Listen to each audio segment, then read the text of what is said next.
안녕하십니까? 오늘은 고린도후서 10장부터 13장까지를 읽고 시편을 읽을 텐데요.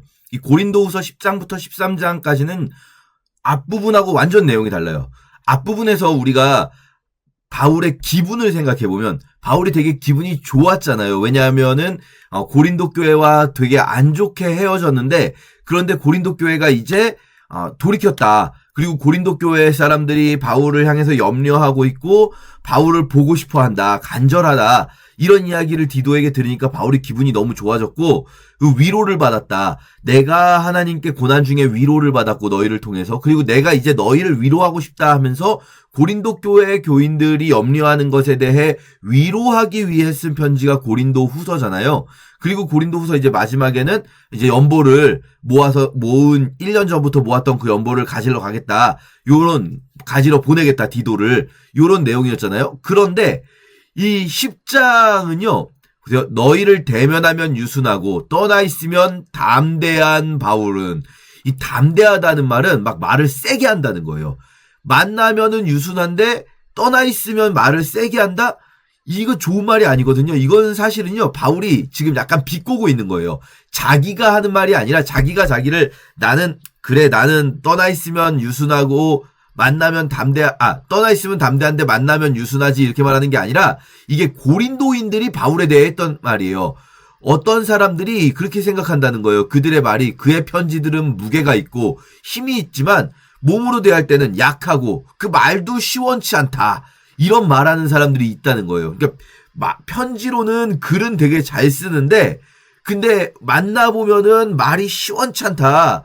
그런 말을 하는 사람들이 있어서 자기를 칭찬하는 그런 사람들이 있다는 거예요. 자기들 스스로를 칭찬하는 그런 사람들이 바울을 비판하고 있고 자기들을 자랑하고 있다. 그런 사람들이 고린도 교회에 있는 것에 대해서 바울이 시작부터 좀 비판하면서 그래, 나 그런 사람이야. 니네 말대로 대하면 유순하고 떠나면 담대한 내가 말하는데, 우리를 육신에 따라 행하는 자로 여기는 자들, 내가 그들에게는 담대하단 말이야.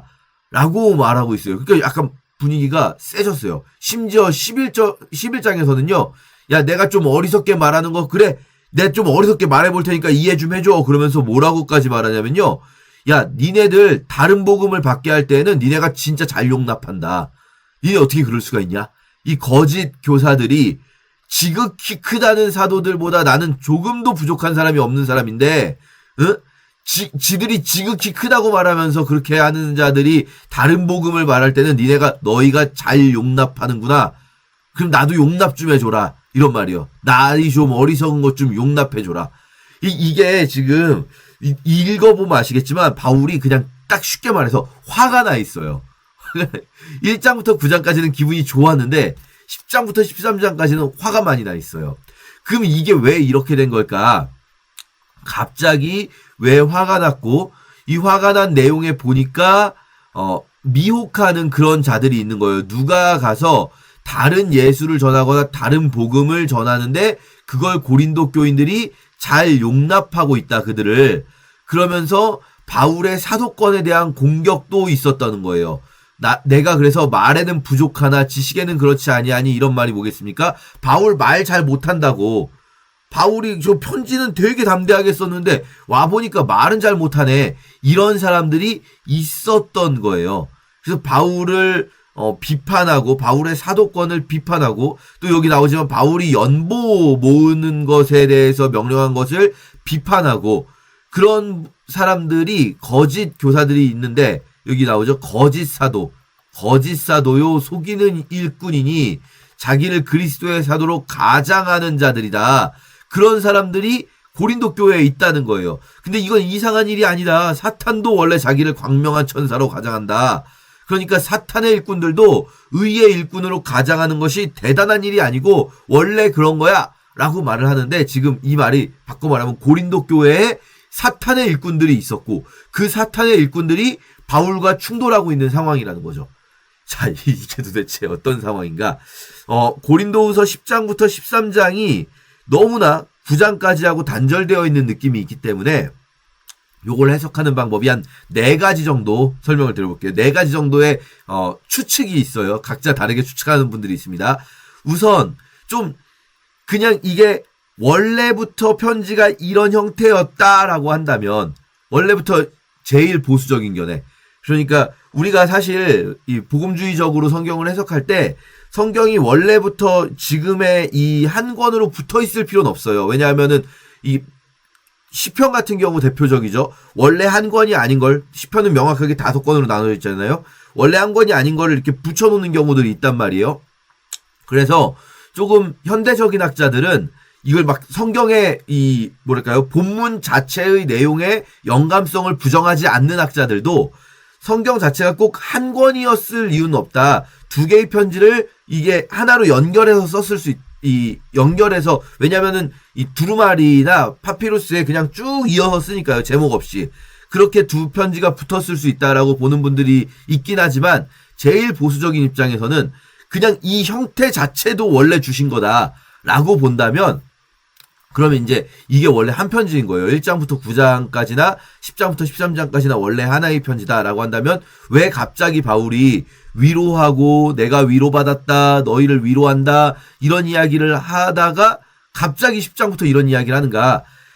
이전에 있었던 고린도 교회의 그 거짓 교사들 문제에 대해서 다시 한번 강조하면서 이런 일이 다시는 있어서는 안 되겠다라는 것을 강조하기 위해서 이렇게 10장부터 13장에는 조금 편지의 마지막 부분에 강력한 권면을 붙여놨다. 이렇게 이제 해석하는 게 가장 뭐랄까요, 보수적인 입장이죠. 가장 성경의 이 구조를 그대로, 있는 그대로 받아들이기 위한 입장.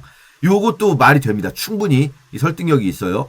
그런데 이제 어떤 분들은 그렇게 이 하나로 붙어 있는 이게 원래 성경의 구조라는 걸 인정하면서도 이게 그냥 단순히 앞서 있었던 일에 대해서 지금 강조한다라고 보기에는 10장부터 13장은 지금 현재를 이야기하는 걸로 돼 있어요.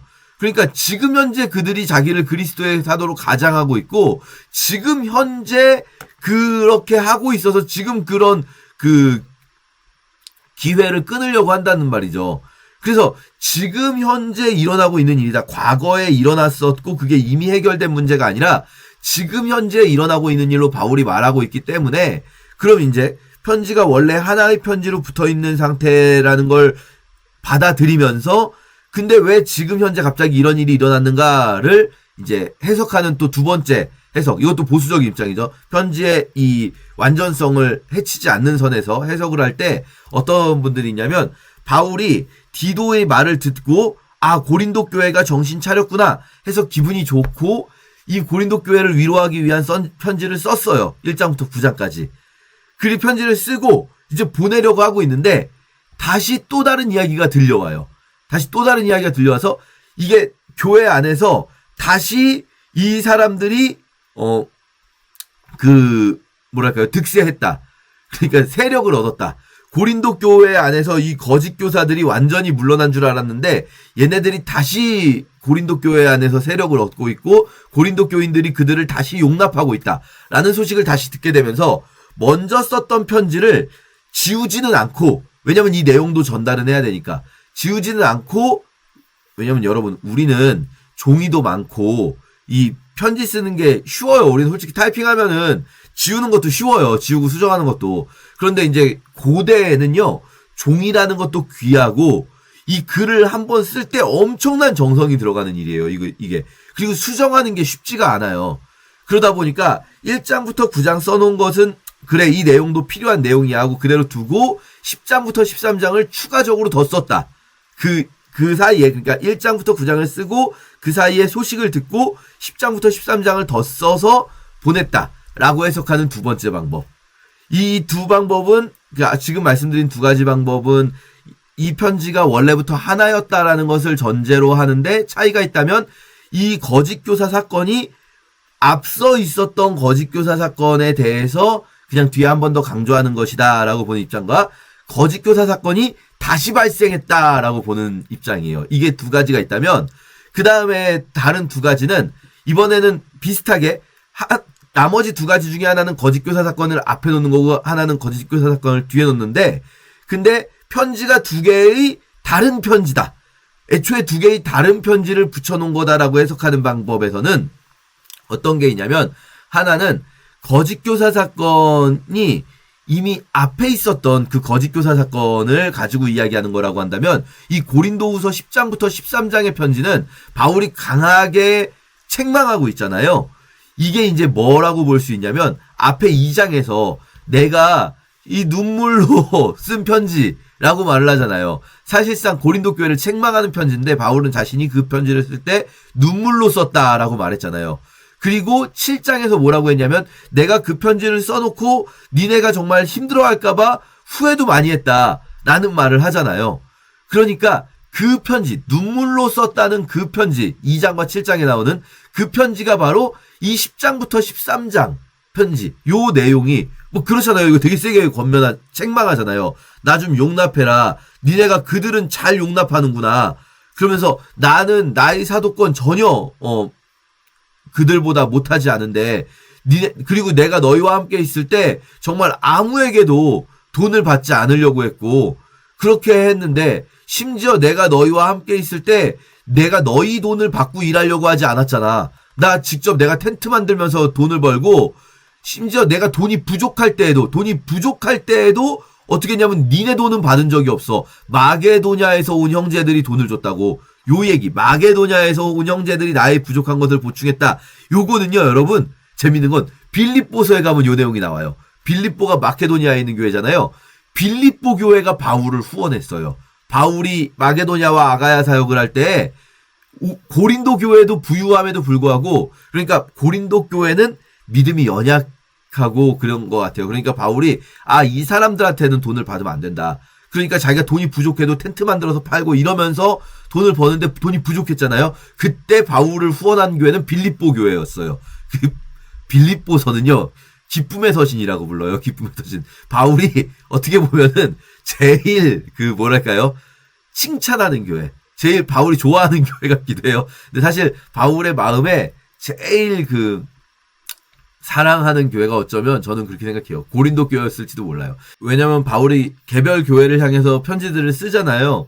편지들 기껏해야 한 4장, 6장 이런 식으로 쓰고, 제일 길어봐야 로마서 16장 썼잖아요. 로마 교회는 사실은 바울이 요청하는 편지니까. 다른 교회들에게는 바울이 요청하는 게 아니라 그들의 문제를 다루는데, 로마 교회는 바울이 나 스페인 갈 때 좀 도와줘 이걸 요청하고, 바울이 직접 쓴 게 아니라 더디오가 쓴 편지잖아요. 그런데 고린도 교회에는 여러분 바울이 편지를 몇 장을 썼는지 아십니까?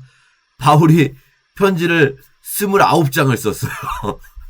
로마서에 거의 2배 가까이 되는 분량을 쓴 거죠. 고린도 교회만. 고린도 전서 16장, 고린도 후서 13장, 그뿐입니까? 우리에게 없는 편지들이 있어요. 그쵸? 우리에게 없는 편지. 고린도 전서 먼저도 쓴 편지가 있고, 눈물의 편지라는 게 10장에서 13장이 아닐 수 있잖아요. 10장에서 13장이 아니라면 그런 편지가 있을 수 있는데, 어쨌든 바울이 가장 긴 편지를 압도적으로 쓴 교회는 고린도 교회예요. 어쩌면 바울은 정말로 믿음을 잘 지켜가고 자기의 선교 사역을 후원하는 빌립보 교회 물론 사랑하지만, 바울 마음에 제일 크게 자리 잡고 있는 교회는, 또 바울이 제일 오래 사역했던 에베소 교회도 너무 사랑하지만, 그러나 고린도 교회가 어쩌면 바울 마음에는 제일 이렇게 크게 자리 잡고 있는 게 아닐까, 이런 생각도 해보게 됩니다.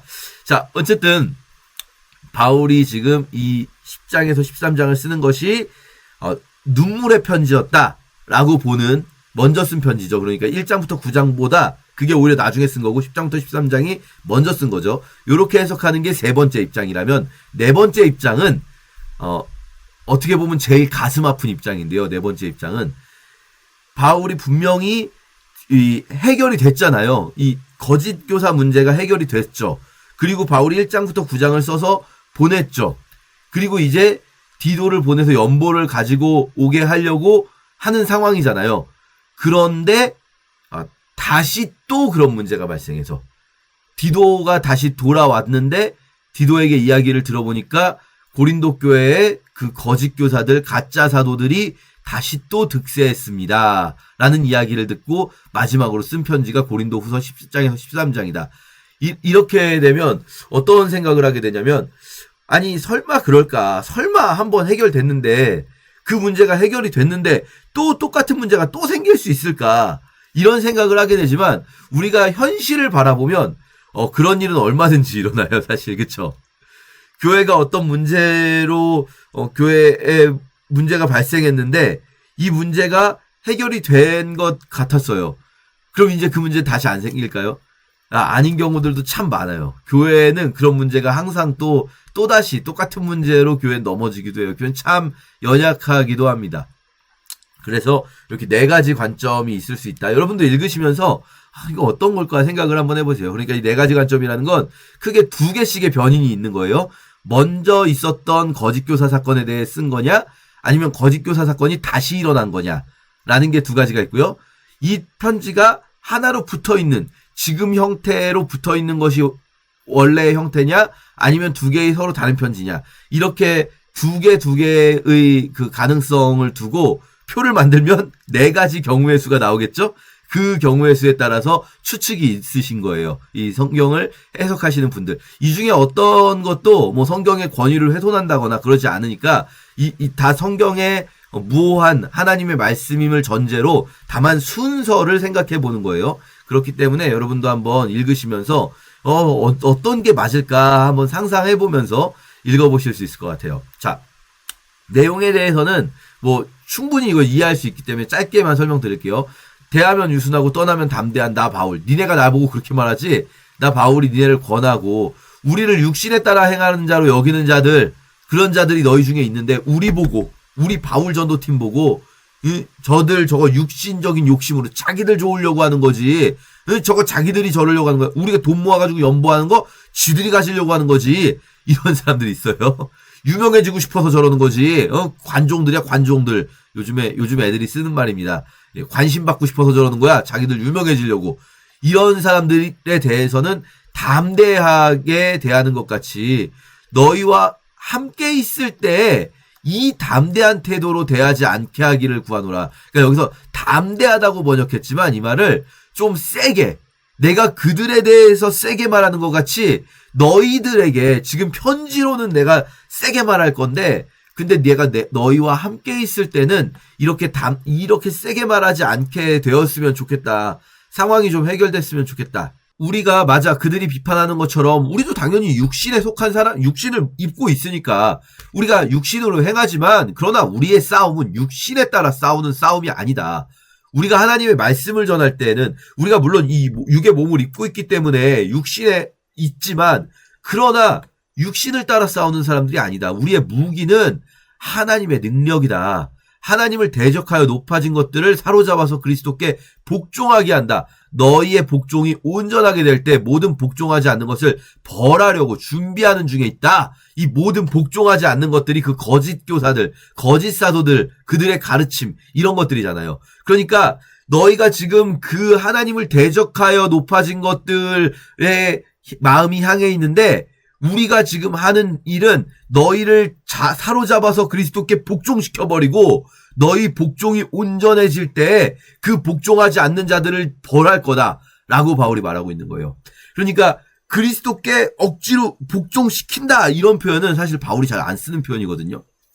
근데 어떻게 생각하면 우리는, 아니 그건 잘못된 거 아니에요? 자발적으로 복종해야죠. 그리고 하나님께서 우리를 친구라 부르셨지 뭐 우리를 복종하게 하십니까? 이렇게 생각하실 수도 있는데요. 여러분, 하나님 앞에 복종하는 것은 그리스도인의 가장 기본적인 자세라고 할 수 있어요. 하나님이 우리를 친구라 부르셨다고 해서 그 친밀감이 하나님을 친구처럼 만만히 대해도 된다는 말이 아니잖아요. 그렇지 않습니까? 하나님이 우리를 친구라 부르신 거지 우리가 하나님을 친구처럼 만만하게 대해서는 안 됩니다. 우리는 하나님께 복종하는데, 그런데 하나님이 우리를 친구라 불러주시는 거죠. 그 은혜가 얼마나 감사합니까? 우리가 좀 뭐랄까요? 하나님 앞에 이렇게 세게 표현하면은, 앞에서 7장에서도 제가 설명은 안 드렸는데 그냥 읽어보시면 아실 수 있는 내용인데, 근심하게 한 것이 온전한 회개에 이르게 됐다, 이렇게 나오잖아요. 약간은 우리가 이 근심하게 할 필요도 있어요. 누군가가 잘못된 길로 가고 있는데 그를 돌이키려면 어떻게 좋게 좋게만 말해서 돌이킵니까? 잘못된 길로 가는 사람을. 좋게 좋게 말해서 돌이킬 수 있으면 좋게 좋게 말할 수 있겠죠. 근데 좋게 좋게 말해서 돌이킬 수 없을 때에는 때로는 약간의 근심하게 함이 필요할 수 있는 거죠. 그렇게 해서라도 그를 돌이키는 게 중요하니까. 그러니까 예수님께서도 바울만 그러는 게 아니라 예수님께서도 한 명 가서 얘기하고 두 명 가서 얘기하고 안 되면 출교까지 시키라고 하잖아요. 출교될 때 부딪힐 거 아니에요. 충돌하고. 근데 왜 그렇게 이 충돌하면서까지 기분 나빠지게 하면서까지 그를 출교라는 극단적인 수를 쓰라고 하십니까? 예수님이. 그를 돌이키는 게 중요하니까요. 그게 진짜로 그를 사랑하는 거니까요. 잘못된 길로 가는 사람을 그대로 두는 게 사랑입니까? 여러분 어떤 사람이 막 고집 피우면서 예를 들어서 망하는 길로 막 가고 있어요. 막 예전에 이찬수 목사님 설교에서 굉장히 기가 막힌 설교가 있었는데 미세먼지가 막 1000이 넘는 날에 배드민턴을 막 치고 있어요. 근데 그 사람 배드민턴 치는데 오늘 미세먼지 심하대요. 그런데 이 사람이 무슨 상관이에요. 그러면은 나는 배드민턴 치고 싶어서 치는 건데 그러면 우리가 보통 그냥 가겠죠. 근데 그게 그 사람을 사랑해서 그냥 가고 그냥 놔두는 겁니까? 그냥 놔두는 게 아니잖아요. 부딪히기 싫으니까 그런 거잖아요. 근데 만약에 내 자식이었어 봐요. 미세먼지가 막 1000이 넘어가서 오늘 하면은 바로 병 걸리는 그런 날인데 애가 배드민턴 치고 있어 봐요. 그대로 하게 놔두겠습니까? 혼내서라도 데리고 들어와야죠. 진짜로 사랑한다면 부딪히지 않고 근심하게 하지 않고 그냥 복종시키지 않는 게 진짜 사랑이 아니라 좀 기분 나빠할 수도 있고 부딪힐 수도 있고 근심할 수 있어도 올바른 길로 돌이키게 하는 게 진짜 사랑이잖아요. 그냥 무조건 좋게 좋게 쿨하게 그냥 이렇게만 가는 게 그게 사랑일 수 없다. 그게 그리스도인의 자세일 수 없다. 저는 이 쿨하다는 표현도 되게 싫어하거든요, 사실. 쿨하다는 거는 그냥 놔두라는 거잖아요, 그냥. 젠틀하게 그냥. 근데 그거는 결코 성경이 말씀하시는 사랑일 수는 없다. 이게 적어도 성경은 그렇게 말씀하십니다. 복종시켜야 될 사람들을 복종하게 하고 벌하려고 준비할 수도 있다는 거죠. 자, 너희는 외모만 본다.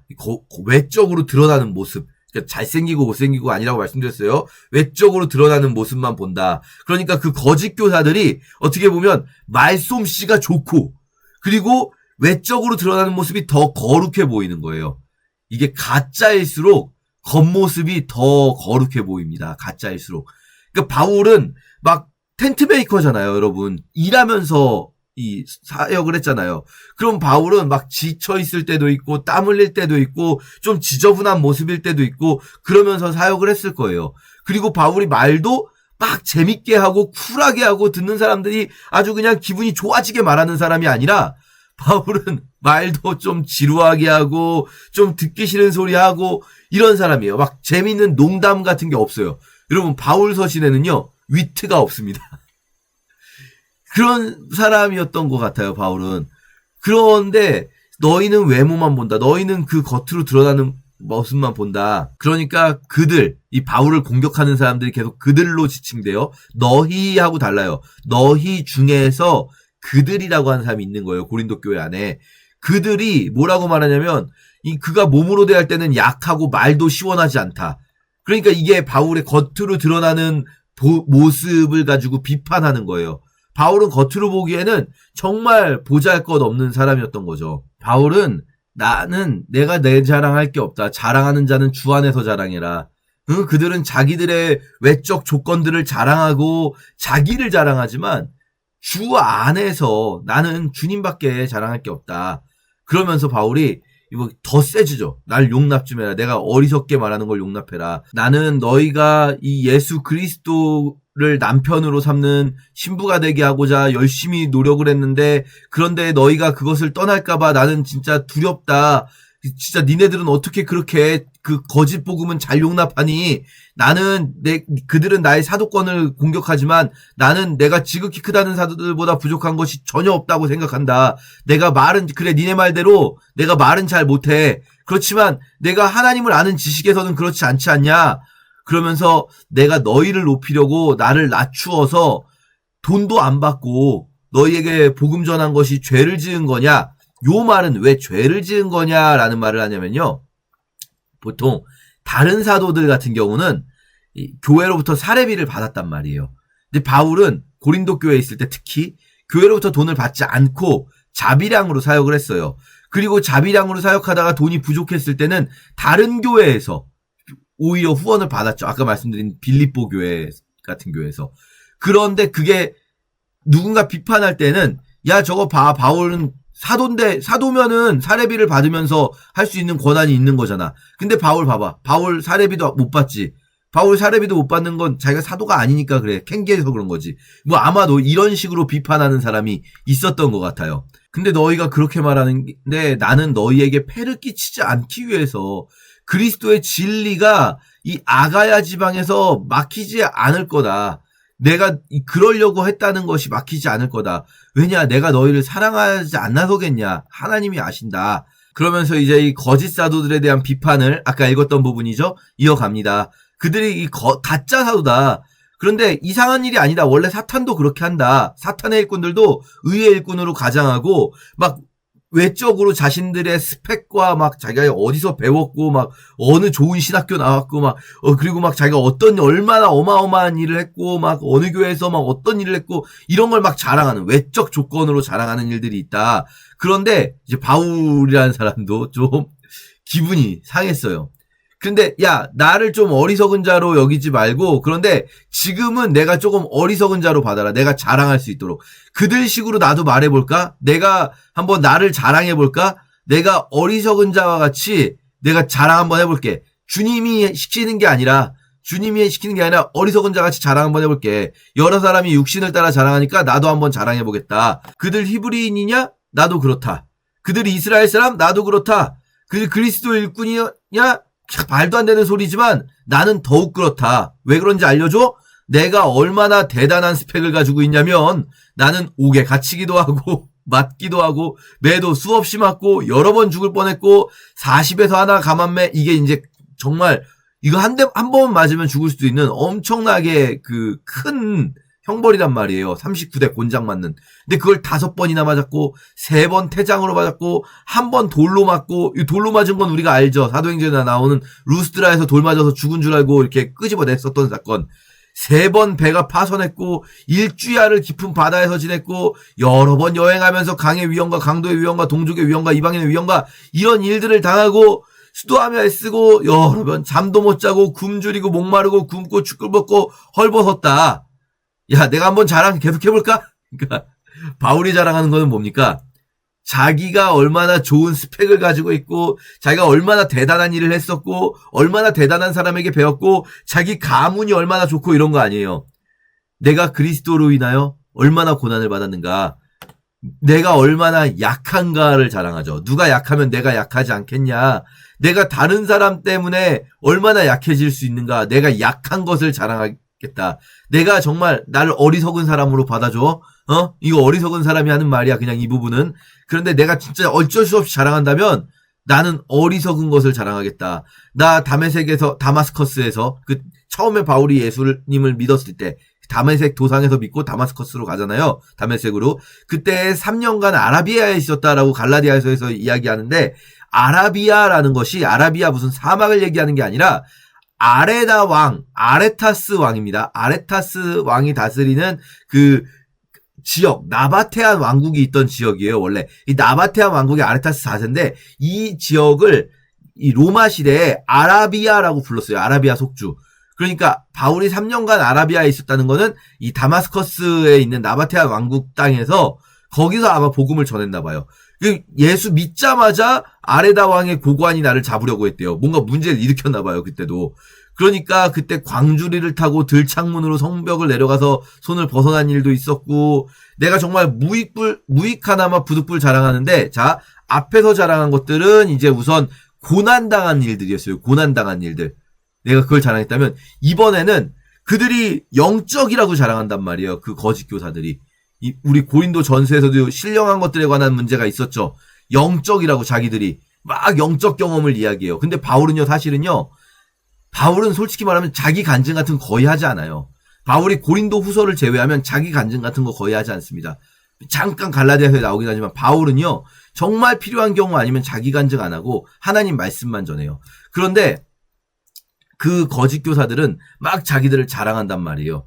그러니까 바울은 신령한 것에 대해 이야기할 때도요. 우리 고린도 전서도 봤지만 무슨 자기가 얼마나 신령한 사람인지 이야기하지 않단 말이에요. 별로. 근데 여기서 이제 자기가 경험한 영적 현상들을 이야기하는 거예요. 내가 그리스도 안에 있는 한 사람을 아노니, 이거 자기 얘기입니다. 14년 전에 셋째 하늘에 이끌려갔대요. 셋째 하늘. 그러니까 이 사람들이 생각하는 우주관에 우주가 3층 천으로 돼 있어요. 우리 이거 에스겔서 할 때 말씀드렸었는데 기억나실지 모르겠어요. 에스겔서에서 이 3층 구조로 되어 있잖아요. 세성전 환상에서. 세성전 환상이 3층 구조로 되어 있는 것이 그 당시 이제 고대 사람들의 우주관이 새 하늘로 되어 있단 말이에요. 이게 우리도 지금 그게 좀 반영된 표현들이 있습니다. 그래서 예를 들면 우리 눈에 보이는 하늘, 이제 스카이죠. 스카이. 우리 눈에 보이는 하늘. 그리고 그 하늘 너머에 우주가 있잖아요. 우리 눈에 보이는 하늘은 사실은 하늘이라고 말하지만 대기권을 얘기하는 거죠. 그런데 그 너머에 이제 코스모스가 있잖아요. 코스모스, 우주. 그런데 그게 전체냐? 그 너머에 또 다른 세계, 영적 하늘이 있다. 헤븐. 그러니까 영어로 표현한다면 스카이와 코스모스와 헤븐. 이렇게 하늘, 3층의 하늘을 가진 우주관이 이 고대 이 히브리인들에게 있었단 말이죠. 그래서 바울은 그 셋째 하늘, 그러니까 이 우주 너머의 하늘로 이끌려 갔었다. 내가 우주 너머의 하늘로 가서 낙원으로 이끌려갔다. 요거 제가 전에도 한번 말씀드렸던 것 같은데 마태복음 할 때 천국을 지금 갈 수는 없습니다. 지금 천국은 이 땅에 임하에 있는 거예요. 지금 천국은 완성된 하나님 나라, 완성된 천국은 그리스도 재림하실 때 완성되는 거고요. 그런데 지금 바울이 말하는 거는 낙원으로 이끌려 갔다는 거예요. 우주 밖의 셋째 하늘로. 거기가 어딘지, 어떤 곳인지, 어떤 모습이었는지는 바울은 설명하지 않아요. 뭐라고만 말하냐면 표현할 수 없는, 말로 표현할 수 없는 말, 사람이 가히 이르지 못한 말을 들었다. 여기까지만 말해요. 그러니까 이게 만약에 여러분 이 간증을 할 만한 간증이었으면 바울이 이렇게 표현하지 않겠죠. 여기서 만약에 이 간증을 하는 것이 성도들에게 어떤 유익이 있을 만한 그런 거였으면 바울이 이렇게 표현하지 않겠죠. 근데 바울은 이 간증을 딴 데서 하질 않아요. 여러분, 우리한테 만약에 하나님이 우리한테 이런 은혜를 주셨어 봐요. 우리 당장 전국구 부흥사로 나갑니다. 전국구. 그냥 이거 가지고 책 쓰고 이걸로 막 자랑하고 다니고. 근데 바울은 이런 어마어마한 경험을 14년 전에 했음에도 이거를 그동안 아무한테도 말하지 않고 있었어요. 그런데 이제 말하는 거예요. 이제 그들이 막 영적이라고 말하면서 야, 바울은 이런 영적 경험에 대해서는 말도 안 하지, 바울은 이런 영적 경험이 없지, 막 이런 사람들이 있는 거예요. 그러니까 바울이 이 이야기를 이렇게 맛만 보여주는 하는 거죠. 그런데 바울이 이렇게 말하는 이유가 뭡니까? 그들이 자랑하기 때문이에요. 그들이 자랑하는 것 때문에. 그런데 나는 뭘 자랑합니까?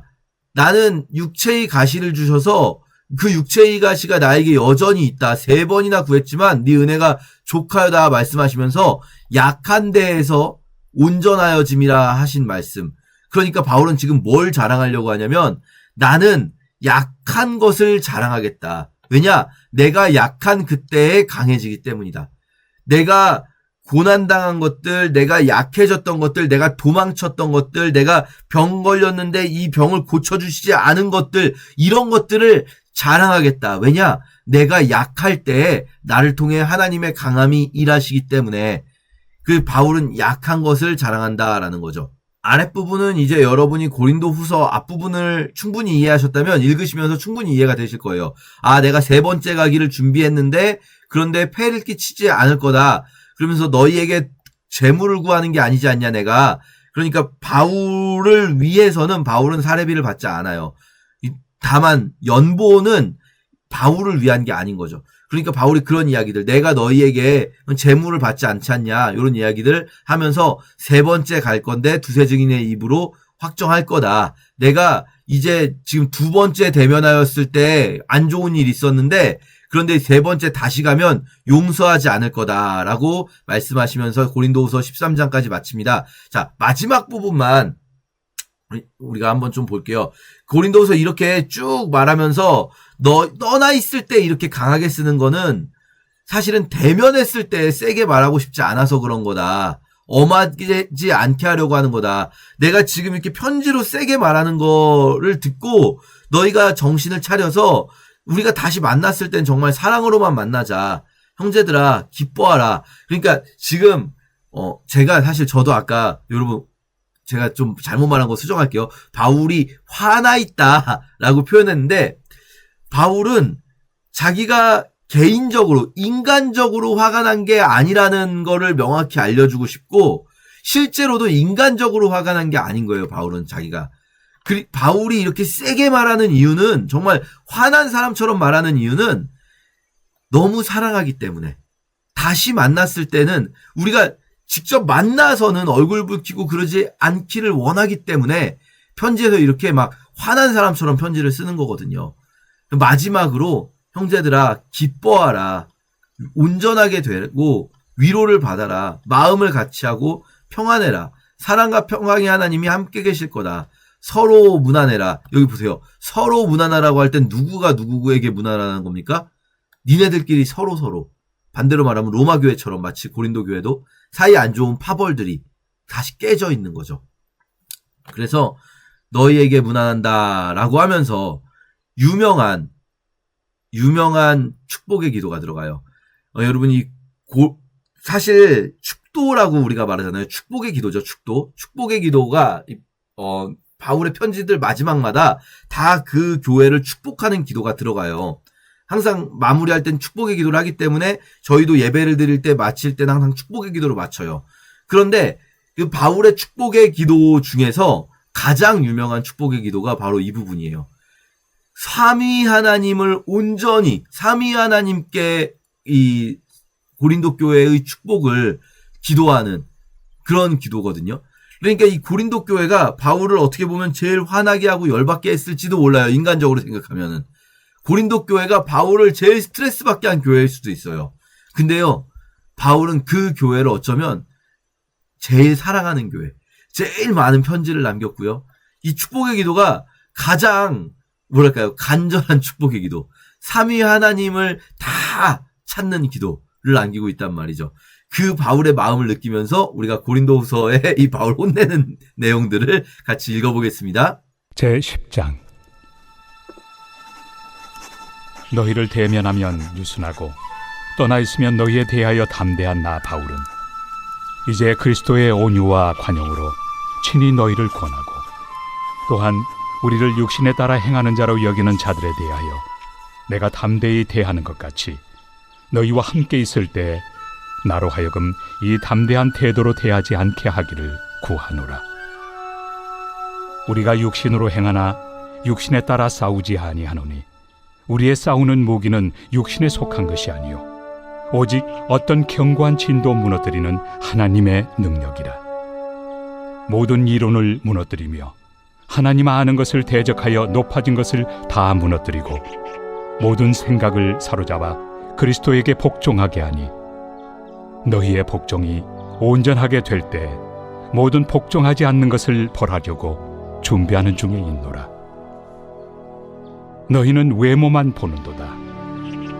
만일 사람이 자기가 그리스도에게 속한 줄을 믿을진대 자기가 그리스도에게 속한 것 같이 우리도 그러한 줄을 자기 속으로 다시 생각할 것이라. 주께서 주신 권세는 너희를 무너뜨리려고 하신 것이 아니요 세우려고 하신 것이니 내가 이에 대하여 지나치게 자랑하여도 부끄럽지 아니하리라. 이는 내가 편지들로 너희를 놀라게 하려는 것 같이 생각하지 않게 함이라. 그들의 말이 그의 편지들은 무게가 있고 힘이 있으나 그가 몸으로 대할 때는 약하고 그 말도 시원하지 않다 하니 이런 사람은 우리가 떠나 있을 때 편지들로 말하는 것과 함께 있을 때 행하는 일이 같은 것임을 알지라. 우리는 자기를 칭찬하는 어떤 자와 더불어 감히 짝하며 비교할 수 없노라. 그러나 그들이 자기로서 자기를 헤아리고 자기로서 자기를 비교하니 지혜가 없도다. 그러나 우리는 분수 이상의 자랑을 하지 않고 오직 하나님이 우리에게 나눠주신 그 범위의 한계를 따라하노니 곧 너희에게까지 이른 것이라. 우리가 너희에게 미치지 못할 자로서 스스로 지나쳐 나아간 것이 아니요 그리스도의 복음으로 너희에게까지 이른 것이라. 우리는 남의 수고를 가지고 분수 이상의 자랑을 하는 것이 아니라 오직 너희 믿음이 자랄수록 우리의 규범을 따라 너희 가운데서 더욱 풍성하여지기를 바라노라. 이는 남의 규범으로 이루어 놓은 것으로 자랑하지 아니하고 너희 지역을 넘어 복음을 전하려 함이라. 자랑하는 자는 주 안에서 자랑할지니라. 옳다 인정함을 받는 자는 자기를 칭찬하는 자가 아니요 오직 주께서 칭찬하시는 자니라. 제11장. 원하건대 너희는 나의 좀 어리석은 것을 용납하라. 청하건대 나를 용납하라. 내가 하나님의 열심으로 너희를 위하여 열심을 내노니 내가 너희를 정결한 처녀로 한 남편인 그리스도께 드리려고 중매함이로다. 그러나 나는 뱀이 그 관계로 하와를 미혹한 것 같이 너희 마음이 그리스도를 향하는 진실함과 깨끗함에서 떠나 부패할까 두려워하노라. 만일 누가 가서 우리가 전파하지 아니한 다른 예수를 전파하거나 혹은 너희가 받지 아니한 다른 영을 받게 하거나 혹은 너희가 받지 아니한 다른 복음을 받게 할 때에는 너희가 잘 용납하는구나. 나는 지극히 크다는 사도들보다 부족한 것이 조금 더 없는 줄로 생각하노라. 내가 비록 말에는 부족하나 지식에는 그렇지 아니하니 이것을 우리가 모든 사람 가운데서 모든 일로 너희에게 나타내었노라. 내가 너희를 높이려고 나를 낮추어 하나님의 복음을 값없이 너희에게 전함으로 죄를 지었느냐. 내가 너희를 섬기기 위하여 다른 여러 교회에서 비용을 받은 것은 탈취한 것이다. 또 내가 너희와 함께 있을 때 비용이 부족하였을 때 아무에게도 누를 끼치지 아니하였음은 마게도냐에서 온 형제들이 나의 부족한 것을 보충하였습니다. 내가 모든 일에 너희에게 폐를 끼치지 않기 위하여 스스로 조심하였고 또 조심하리라. 그리스도의 진리가 내 속에 있으니 아가야 지방에서 나의 이 자랑이 막히지 아니하리라. 어떠한 까닭이냐? 내가 너희를 사랑하지 아니함이냐? 하나님이 아시느니라. 나는 내가 해온 그대로 앞으로도 하리니 기회를 찾는 자들이 그 자랑하는 일로 우리와 같이 인정받으려는 그 기회를 끊으려 함이라. 그런 사람들은 거짓 사도요 속이는 일꾼이니 자기를 그리스도의 사도로 가장하는 자들이니라. 이것은 이상한 일이 아니니라.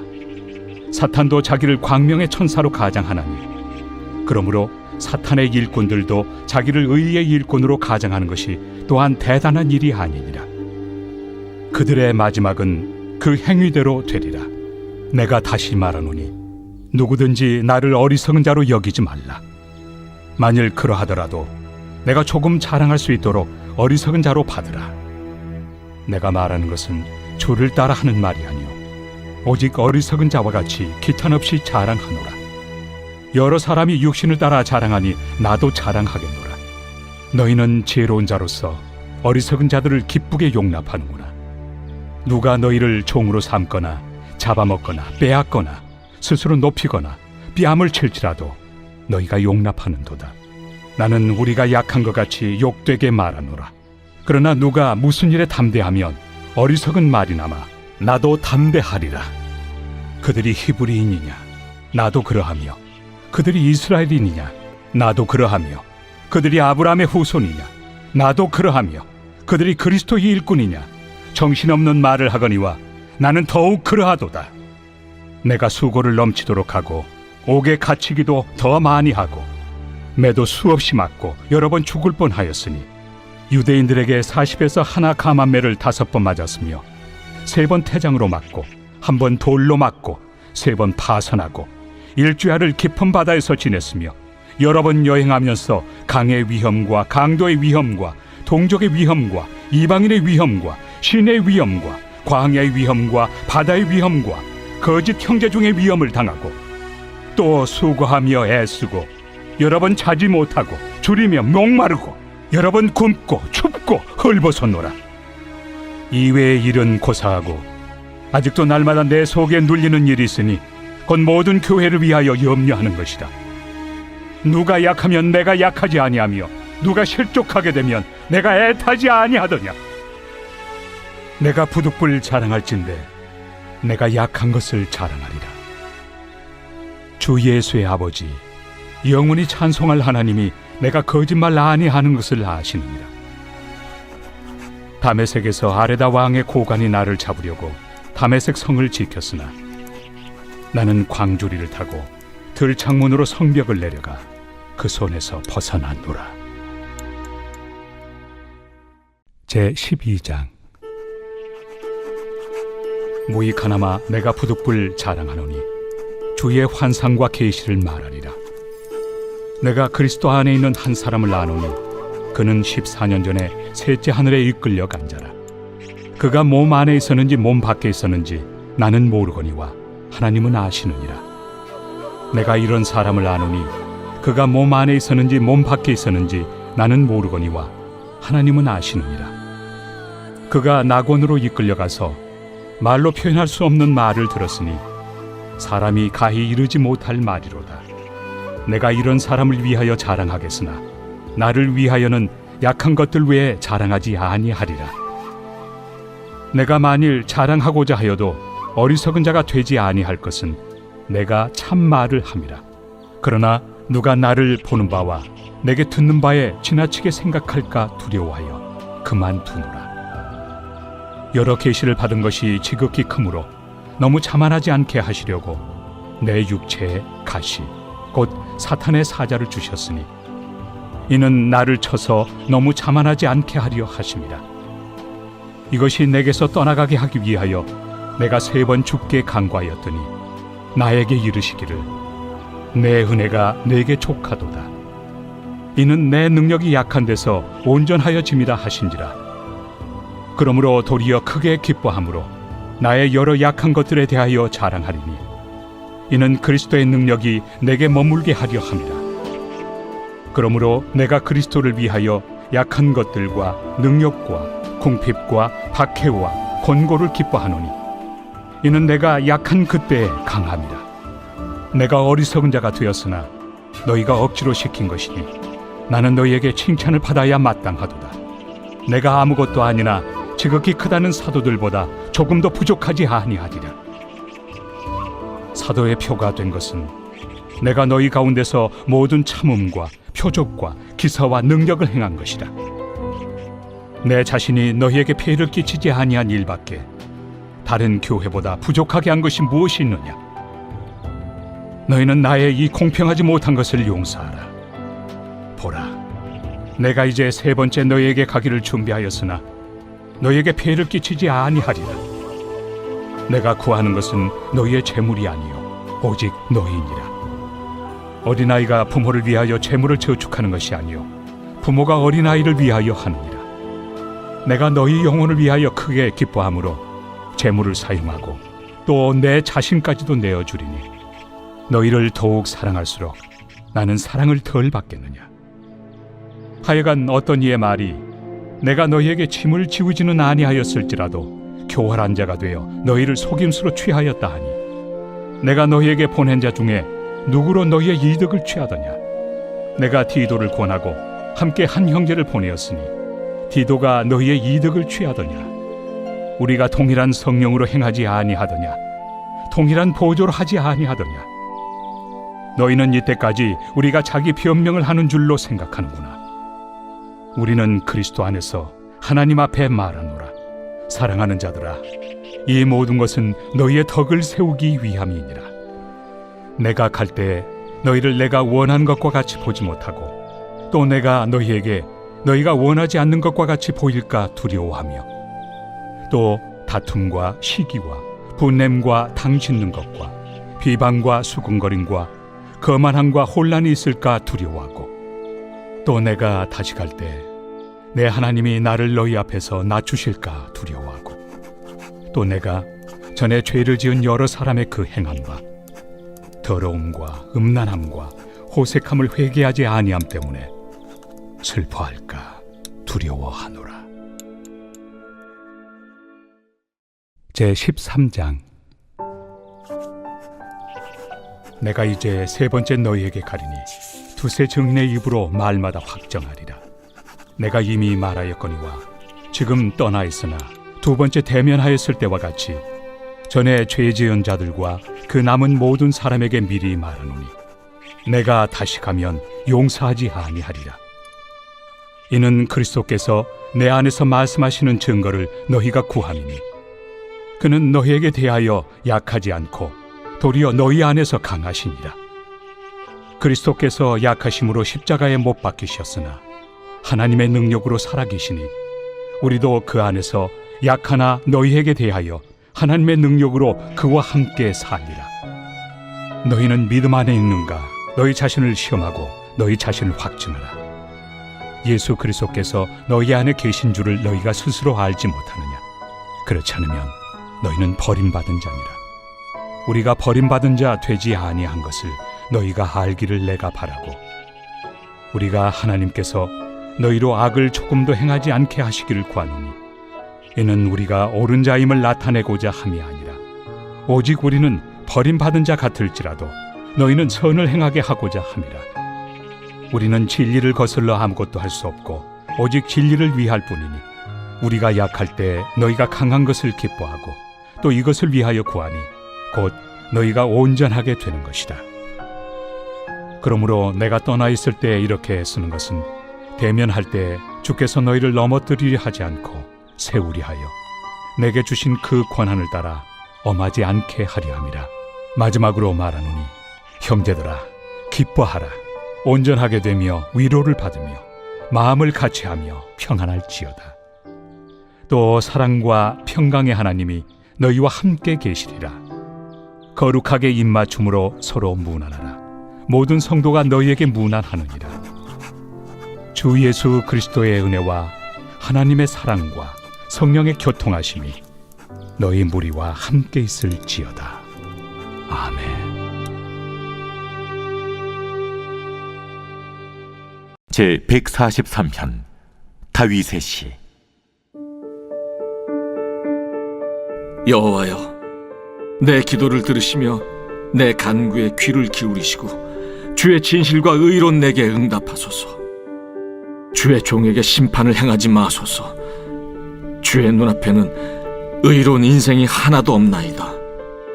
원수가 내 영혼을 핍박하며 내 생명을 땅에 엎어서 나로 죽은 지 오랜 자같이 나를 암흑 속에 두었나이다.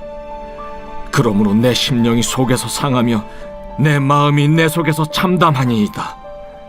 내가 옛날을 기억하고 주의 모든 행하신 것을 읊조리며 주의 손이 행하는 일을 생각하고 주를 향하여 손을 펴고 내 영혼이 마른 땅같이 주를 사모하나이다. 여호와여, 속히 내게 응답하소서. 내 영이 피곤하니이다. 주의 얼굴을 내게서 숨기지 마소서. 내가 무덤에 내려가는 자 같을까 두려워하나이다. 아침에 나로 하여금 주의 인자한 말씀을 듣게 하소서. 내가 주를 의뢰함이니이다. 내가 다닐 길을 알게 하소서. 내가 내 영혼을 주께 드림이니이다. 여호와여, 나를 내 원수들에게서 건지소서. 내가 주께 피하여 숨었나이다. 주는 나의 하나님이시니 나를 가르쳐 주의 뜻을 행하게 하소서. 주의 영은 선하시니 나를 공평한 땅에 인도하소서. 여호와여, 주의 이름을 위하여 나를 살리시고 주의 의로 내 영혼을 환난에서 끌어내소서.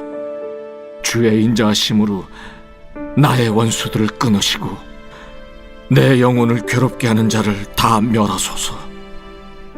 나는 주의 종이니이다.